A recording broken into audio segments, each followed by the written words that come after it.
Ya udah, gue main PUBG selang 10 menit tiba-tiba bau anjir darah.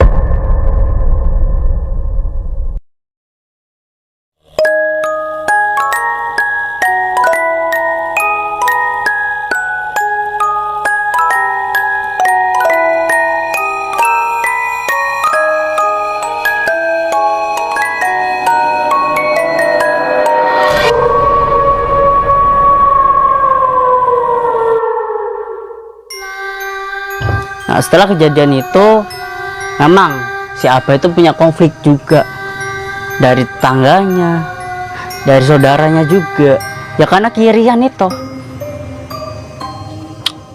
Nah, setelah kami melihat bengkel yang ada di rumahnya si Abah, ternyata itu kami nggak tangani ya. Setelah kami melihat bengkelnya Abah yang ada di rumahnya, itu kami nggak tangani dulu. Ternyata Abah itu punya bengkel besar yang nggak jauh dari rumahnya. Kami diajak di situ. Disitulah pemagaran terjadi. Nah, kami diajak ke bengkel besar itu. Ya memang gue lihat besar bengkelnya. Nah, bengkelnya apa? Gue lupa. Bengkelnya itu bengkel mobil, teman-teman. Waktu gue sampai di bengkel besar itu, banyak banget sosok-sosok yang ada di bengkel itu. Apa aja? Kuntilanak pastinya. Banyak kuntilanak tuh. Di atas apa namanya itu? Kanopi ya? Kanopi ya, kayak gini nih kanopi ya. Nah, sayang kanopi bawa banyak banget, gak hanya kuntilanak. Setan kayang. Ada setan kayang. Jadi gini sosoknya, yang gue lihat itu ya, rambutnya panjang. Lu tahu kan kayang kan, kayak gini kan, ya kan. Tapi kepalanya terbalik, lidahnya julur panjang banget berdarah. Dan bajunya tuh lusuh banget, tapi bercak darah. Kukunya panjang. Dan gendruwo juga ada. Kebetulan gendruwo juga ada merah delimanya. Dia punya pusaka juga situ.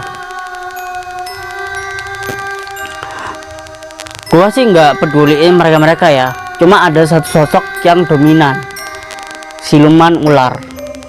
Jadi banyak warga di desa itu melihat ular besar, dan barang siapa yang melihat ular besar itu besoknya dia sakit seminggu, bahkan ada yang meninggal. Nah, Mas Ardi itu salah satu contohnya. Dia melihat ular. Dia pernah cerita ke gua waktu di bengkel. Dia pernah ke bengkelnya, dia buka ban, isinya ban itu kan, dibuka gitu kan, ada ular situ. Dilemparnya ular itu kan, pas habis dilempar itu kan, dibongkar, nggak ada ularnya. Besoknya dia sakit seminggu. Untungnya dia nggak meninggal gitu, cuma sakit aja. Nah, di bengkel itu, di pabriknya, bengkel itu ada pabrik sebelah sama di rel kereta api yang nggak berfungsi di belakang, maksudnya relnya. Otomatis kalau pabrik itu kan pasti ada penghuninya. Itu banyak banget aktivitas goib, bahkan sampai suara-suara mesin masih hidup. Rel juga banyak. Gue sebutkan bukan kerajaan goib, melainkan perkampungan jin. Dan juga di bengkelnya si Abah itu pernah ada orang yang jahit pakai tanah kuburan, sirap, kan sepi tuh. Dibikin nggak laku lah. Akhirnya apa yang kami lakukan di situ, di bengkel besar itu, gua lupa, Mbak Putri ini bawa sesuatu di situ, bawa media, kalau nggak salah 7 lembar sirih ketemu ruas. Jadi ketemu ruas tuh kayak sulurnya itu bertemu gitu loh, ngerti ruasnya. Dan kembang 7 rupa sama 3 telur satu telur itu dikasih raja, kayak tulisan Arab. Nah gue tanya, ini buat apa? Tumben-tumbenan bawa media seperti itu. Gue nggak tahu sih dek, jawabnya si Mbak Putri kan. Gue nggak tahu ini buat apa, cuma gue ada gambaran bahwa gue harus tuh bikin susunan kayak bunga teratai. Jadi daunnya tuh kayak dimekarin gini, terus di atasnya itu kembang 7 rupa sama ditindih sama telur. Barulah Mbak Putri itu bikin susunan daun sirih biar mekar kayak bunga teratai itu. Kita ritual di situ. Nah ritualnya pakai apa? Gak pakai macam-macam, gak pakai dupa.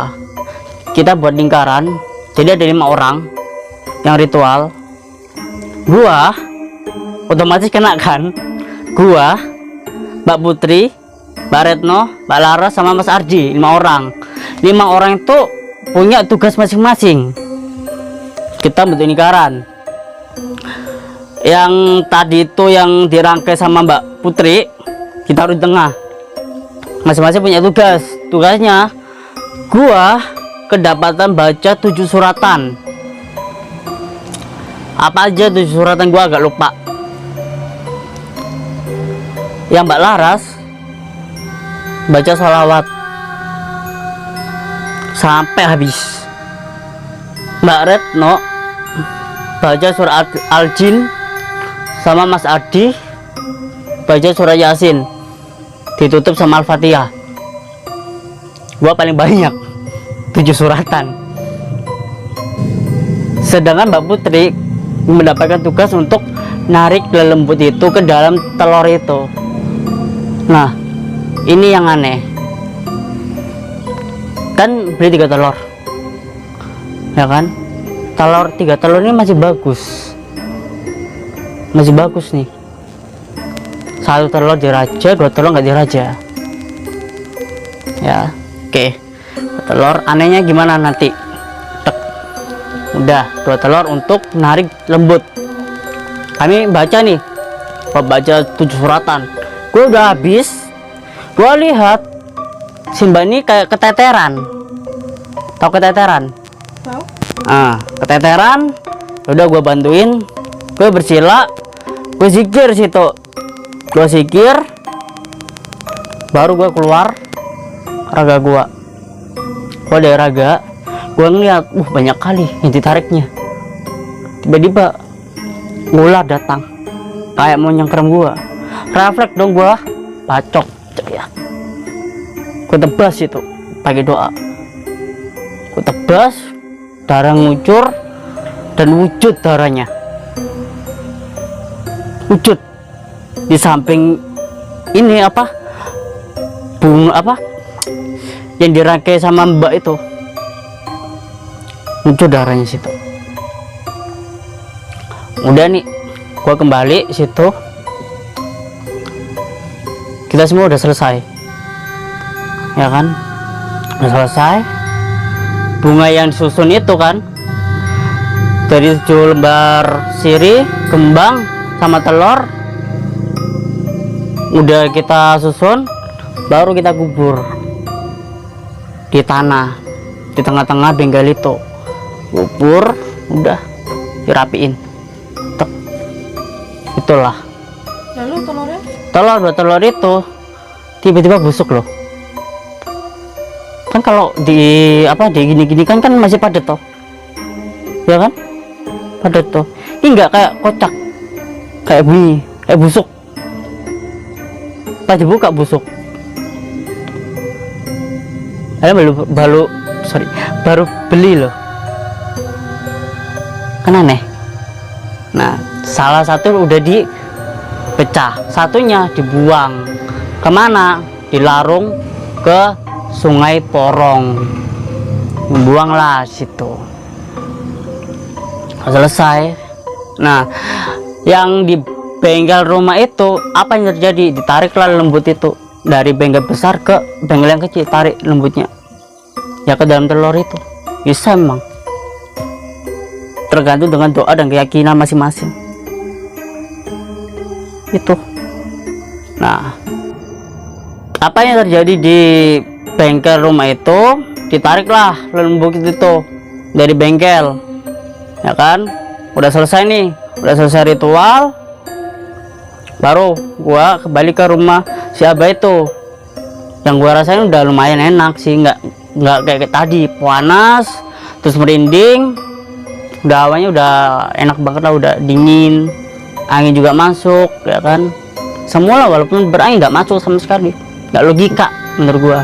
Nah, kayak gitulah cerita gua. Pasal moralnya yang gua dapat di sini itu, berbisnislah yang benar, usaha yang benar. Walaupun iri dengki, jangan pakai black magic. Kalau misalkan pakai black magic, pastinya kan ada karma. Terus siapa yang nanggung? Ya tanggung sendiri. Kalau misalkan tanggung sendiri, ya anak cucu turunannya juga kena loh, ya enggak? Iya. Ya kan, nggak hanya diri sendiri, anak cucunya juga kena, 7 turunan. Kalau kita bergabung dengan black magic, rugi sendiri. Nah, soal untuk medianya mbak akad gua, ya kan, apapun medianya itu terserah. Yang penting gak menyalakan aturan dan tidak menyekutukan yang di atas. Kenapa? Ya memang gak menyekutukan. Walaupun kita pakai media apapun terserah. Yang penting doa dan keyakinan. Kenapa? Waktu mereka bernama ini melakukan ritual doa, ya kan, disitulah yang gua lihat kan mereka kan mendapatkan tugas masing-masing untuk membaca surah-surah Al-Quran, ya kan. Ketika mereka membaca, gua ngelihat situ ada energi doa, ada warna-warna hijau, putih, kuning keemasan. Nah, disitulah energi doa itu masuk ke dalam daun sirih, kembang sama telur itu, ya kan. Nah, itulah cerita gua teman-teman, yang nggak sengaja gua ikutan. Sebenarnya posisi itu gua lagi sakit cuy, lagi nggak enak badan, tapi gua paksain lah. Nah, seperti itulah pengalaman gua sendiri, yang dimana gua nggak sengaja untuk bantu mbak gua. Sebenarnya gua gak ada sakit, gua memaksakan diri ya karena apa, ya kan, mbak gua ya udah gua tolongin situ. Nah, oke teman-teman, cukup di sini. Apabila gua ada salah ngomong, mohon dimaafkan ya. Jangan lupa subscribe, like, comment, and share ya. Bye bye. Au.